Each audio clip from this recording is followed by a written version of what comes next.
Hello there! Again, I am Za, an early childhood educator located here in Vancouver, British Columbia. At nandito tayo ngayon sa Lonsdale Quay, sa shipyards. Dito yung parang port nila, dito nila parang binabagsak yung mga goods galing sa dagat. Ayan, mamaya papakita ko sa inyo or before or after this video papakita ko sa inyo kung ano itsura nung port nila.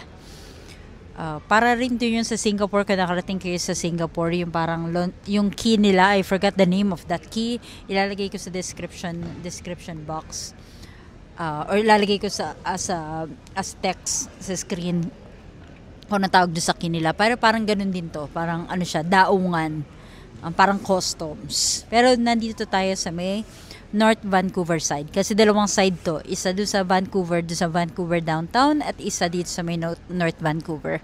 Nandito tayo sa North Vancouver side. Kasi dito tayo nakatira sa may North Vancouver. Dito yung malapit sa atin. And by the way, this is a 4-part video. Kung napanood niyo yung kahapon na video about law of attraction, then isang araw ko lang kasi sinushoot ko yung lahat ng video para hindi siya nakaka-occupy sa araw ko. Kasi during weekdays, I have so much things to do. Napakadami kong ginagawa sa buong araw. Minsan naman, especially pag pagod ka na sa trabaho, hindi mo na naiisip mag-vlog. And that is one of the reasons why too, kung bakit hindi ako nakapag-vlog noon, dahil nga hirap na hirap akong isingit yung pagbi-video ko sa isang araw. Parang pagdating ng gabi or at the end of the day, pag napagod ka na sa trabaho, wala ka ng energy para mag-video. So ginagawa ko siya sa weekend. Okay, ang haba ng intro. Anyway, what we are going to talk about today is call center. Alam nyo ba na I was a previous call center agent for 10 years. Ayan, 10 taon ako dyan sa pagiging call center agent. And kala ko hanggang dyan na lang ako. Kala ko hindi na ako makakarating sa mga gusto kong puntahan, sa mga pangarap kong bansa. Pero ngayon, nandito na ako sa Canada, and that's what we're going to talk about on this video. So, stay tuned. Huwag bibitaw.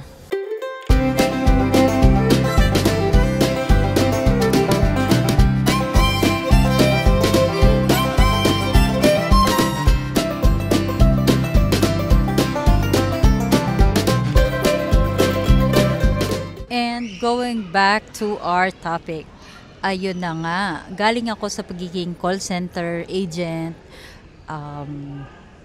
Di ko alam kung pwede pa rin bang i-disclose, or alam ko wala na yung name na Sykes ngayon. Pero anyway, Sykes, nanggaling ako sa Teleperformance, at nanggaling din ako sa Hinduja. Yan yung mga name ng mga call center na napuntahan ko. At Sitel, yan pala, munti ko na makalimutan. Sitel, galing din ako sa Sitel.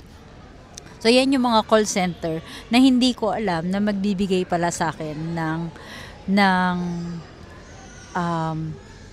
ng dream na makapunta rito sa Canada. At syempre, ang pagiging call center agent, it will teach you discipline, patience, trust, and resilience. Ayun, bigla ako napatigil sa video kasi may nadulas na bata habang nag-i-skateboard siya. Ay, skateboard ba tawag doon? No, trolley. Yung parang may hawak na gano'n. Tapos bigla siyang bumagsak. Nag-flashback sa akin bigla yung pagkabagsak ko, yung pagka-aksidente ko 2 years ago. Which is pag-uusapan natin sa mga next vlog. Isa rin yan sa mga topic na maganda.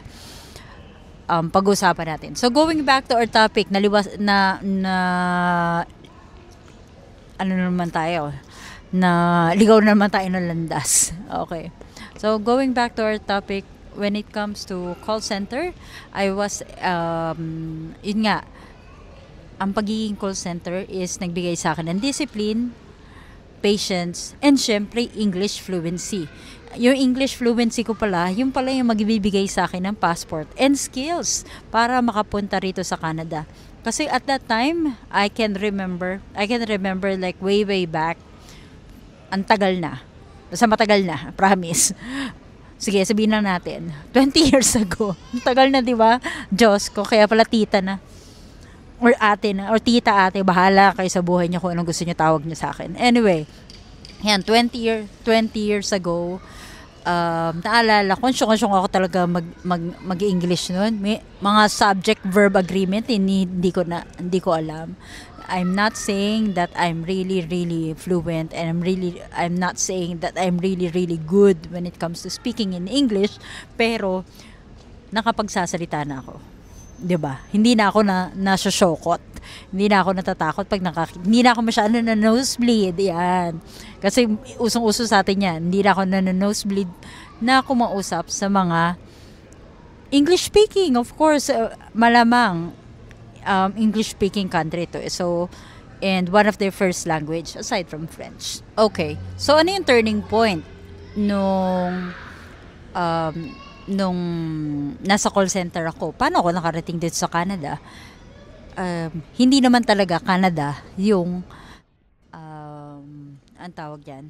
Hindi naman talaga Canada yung next country o yung country na napuntahan ko agad-agad pagkatapos ng Pilipinas. We went to Brunei kasi yung yung nanay ng partner ko, yun yung nasa Brunei. And at that time, iniisip ko, pwede siya maging stepping stone para makarating kami sa mga bansa na pwede naming puntahan next. Yun.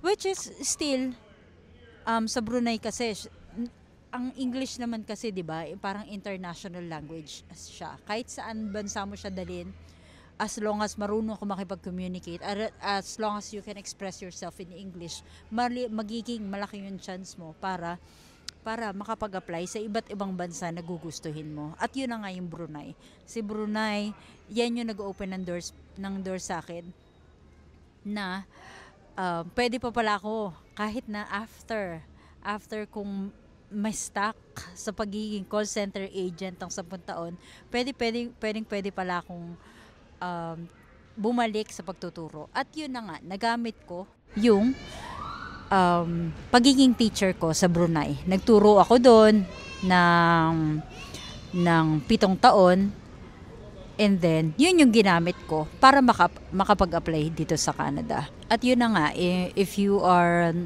watch my previous video at kinuwento ko doon, nung habang nasa Brunei kami, eto na nga yung isang friend sa Toronto na nagsabi na in demand yung mga teachers dito sa Canada. Bakit hindi mo i-try ulit-ulit?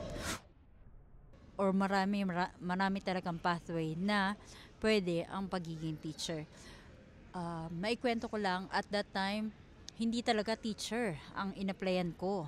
Na-explain ko na yata rin to sa mga previous vlog ko. Pero ulitin ko ulit. Hindi talaga teacher ang in-applyan ko dito sa Canada. Dahil nga gustong-gusto ko makapunta, ang in-applyan ko is caregiver or childcare. Childcare worker. Caregiver dito, hindi naman kasi pag sinabing sa Pilipinas kasi pag sinabing caregiver para sa matatanda lang. Dito pag sinabing caregiver, it's either sa bata or sa matanda. So pag sa matanda, yan na yung mga sinasabing home support worker. Kasi mga bata naman, ang tinatawag is nanny or child care worker. Yun yung in-applyan ko. Pero hindi talaga para sa akin siguro.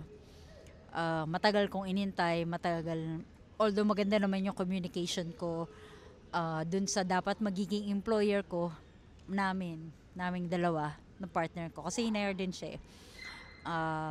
Maganda rin yung pathway dun. Kaya lang parang siguro si God na mismo yung yung gumawa ng paraan para hindi kami matuloy dun sa employer na yun. Pero still, kahit na hindi naman kami natuloy dun sa employer na yun, may nagbukas na pathway para sa amin, at yun na nga yung pagiging ECE at yung sa akin pagiging early childhood educator. ano ang relasyon niya dito sa pagiging call center. Dapat alam mo kung ano yung pathway mo. Dapat alam mo kung ano ang upline mo dito. Hindi, lagi ko itong naririnig kahit ano na lang. Basta makapasok lang sa Canada. Walang kahit ano dito. Walang how po dito. Kailangan alam mo. Kailangan targeted yung skill mo. Halimbawa, kung marunong magluto, edi sa cook pathway ka.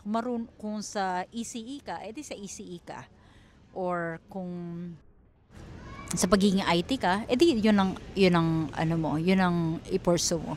Iba kasing kwento yung pag nandito ka na. Pag nandito ka na, kahit anong job na pwede mong pasukan or pwede mong applyan. Pero hanggat wala ka pa dito, kung ano yung nasa resume mo or kung ano yung natapos mo or kung ano yung work experience mo, yun ang i-apply mo. Mas sureable yun. And yun na nga, I arrived as an early childhood educator here in Canada. Pero 'di ba sa first topic na to, sabi ko paano ako nakapag-apply as a call center agent dito. Pwede ka pa rin as a call center agent. Kahit call center agent ka ngayon, pwede ka pa rin makarating dito sa Canada hanggat alam mo kung ano ang magiging pathway mo. Kung halimbawa, kung marami kang pera at kung may budget ka naman pang proof of funds, edi mag-student visa ka. Kasi nga yung student visa, eventually, kapag may 2-year student visa ka, may 3-year postgraduate work permit ka. Again, check the IRCC website kung ano yung mga hindi ako consultant, hindi rin ako IRCC officer or RCIP legit consultant. Pero most of the time, kapag may student visa ka, eventually mabibigyan ka ng work permit. Ayan is mga taong may budget at may maganda-gandang dahilan kung bakit ka mag-i-study dito after a few years. Next, mag-apply ka ng work permit. Kung call center, kung oops, may nahulog na naman ng bata sa likod. Ayan. Ayan. Ayun na nga, may nahulog na naman ng bata sa likod. Ayun, next is yung work permit. Kung wala ka namang budget, yung work permit, kasi kami wala talagang budget para sa student visa. Ang ginawa ko is work permit. Tiningnan ko kung ano ba yung skills na kaya ko. When it comes to call center, ang dami-daming pwedeng applyin dito. You can apply as an admin. May mga employer na nagbibigay ng LMIA. LMIA is parang job quota rito. Siguro i-discuss natin sa next vlog natin yan. Yung job quota na pwedeng ibigay sa'yo na para ma-hire ka as a temporary foreign worker. At meron din naman na pumupunta dito as a tourist. Halimbawa, kung may kamag-anak ka dito, like direct relative, like nanay mo, kapatid mo, then ask them if they can invite you. Kasi minsan may mga employer na gusto nila nandito ka na just to make sure na makakapunta ka talaga. And kapag nakita na nila yung skills mo, pero bawal ang cash grab bawal bawal